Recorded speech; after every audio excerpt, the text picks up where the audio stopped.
Zurriola ikastola plan estrategiko baten lanketan buru-belarri dabil. Plan estrategiko horrek ikastolaren etorkizuneko helburuak eta hara iristeko bideak erakutsiko dizkigu.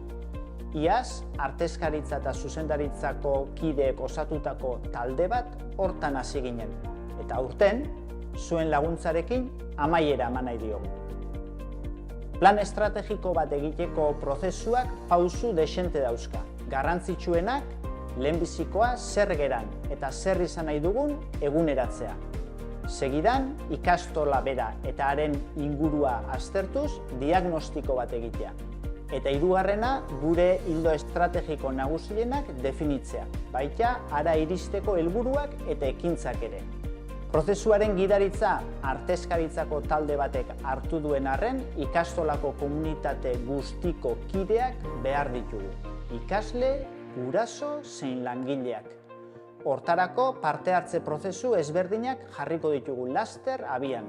Espero dugu danon artean, datozen urteetan nolako Zurriola ikastola izan nahi dugun erabaki ahal izatea.